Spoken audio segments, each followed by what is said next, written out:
let's talk real quick about sharpening up video. Now, under this button here, there are sharpening and denoise controls.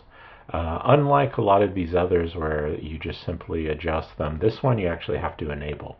And it's because I have these set to some default values that are very subtle, but just generally clean up VHS tapes. And the difference is you can see it's very subtle. You can actually see it a little bit better on the static in the video. It kind of sharpens that up just a hair. But you have to be very careful. These controls, let me show you the extreme here of no denoising and sharpening to the extreme. It certainly does sharpen the image. You can see it's a little hazy there and certainly sharper there, but you're going to see a lot of artifacting and what looks like compression, and it's not actually compression. It's just a generalization of regions of color that it goes through, and that's what this radius is for.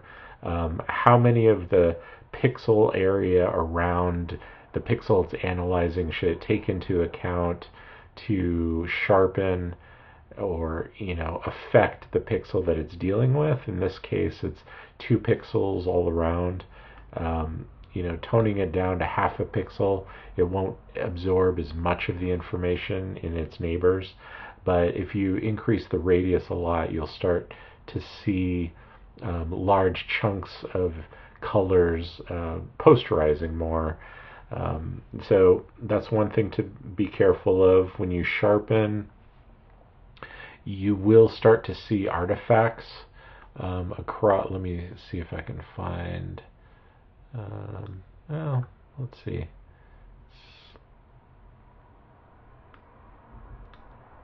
Let's see if we can. Yeah, this is a little blurry. Certainly sharpens it up by increasing the radius.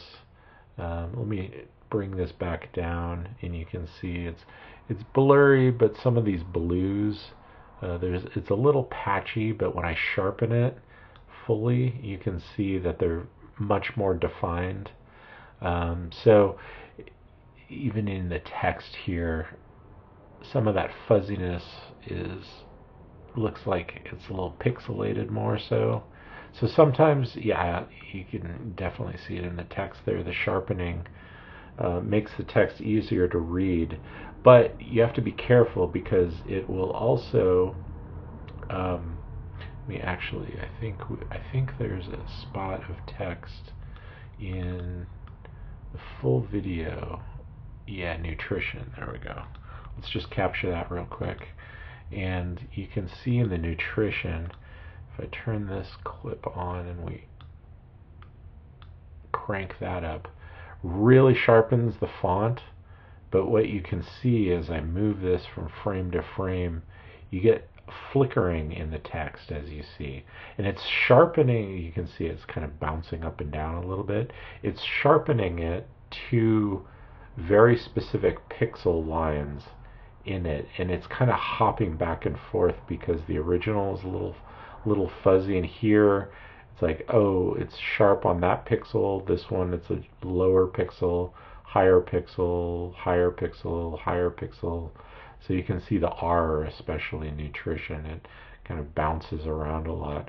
So it will sharpen the text, but it will sharpen it per frame, and it may align the area in which is being sharpened into a slightly different line of pixels than what you may have seen before. So without that sharpening, it's a little, I mean, it's certainly there as well, but that sharpen effect really makes it noticeable.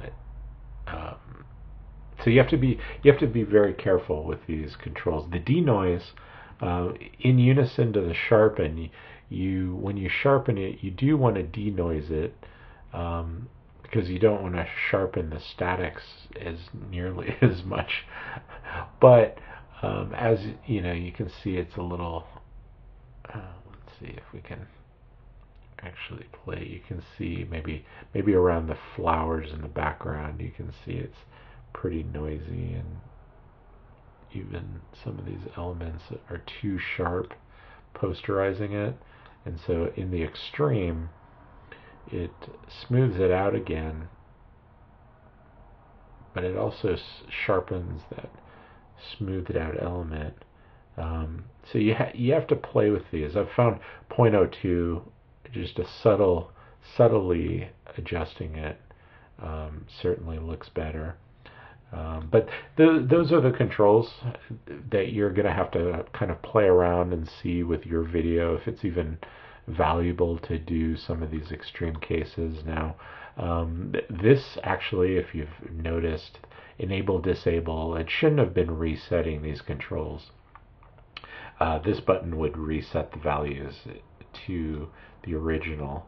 So if you can go back to kind of what I have as kind of a standard that I've found.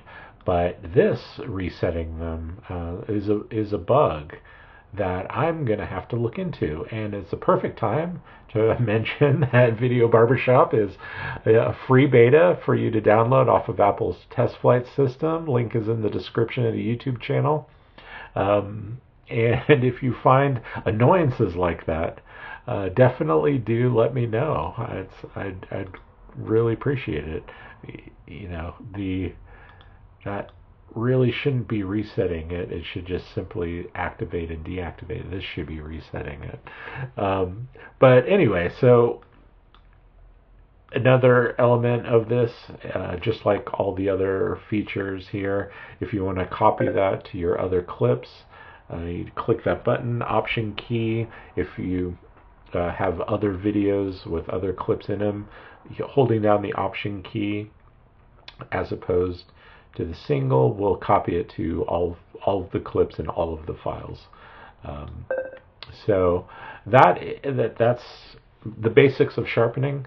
Be careful with what you wish for, but I am working on a new algorithm for it. I'm not using AI to do this. It's nothing like that. It's just straight math and algorithms. But what I would like to do, this is a previous commercial, and I'm trying to get to. Let's get a couple frames you can see. So this kind of static that pops up.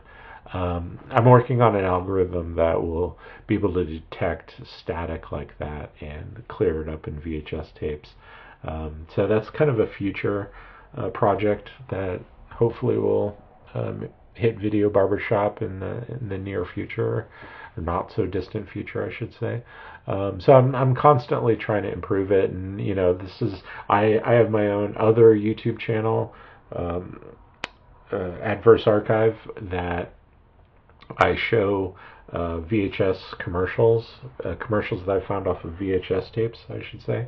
And so I'm using these tools myself for my own YouTube channels, and stuff like this just is constantly annoying me. The degree of noise that I find on certain tapes, I would love to have this app be able to clean that up for me. So I'm constantly expanding features. If you have other elements that you would like addressed in this tool too, send me a message. Let me know. I'll throw it in here, and we can add a new button in here with some new type of video filter. All right. Thank you. I really appreciate you looking into this, and especially if you've downloaded this and have sent me feedback on the beta to find bugs like I just found. Oh, how annoying. All right. Thanks so much.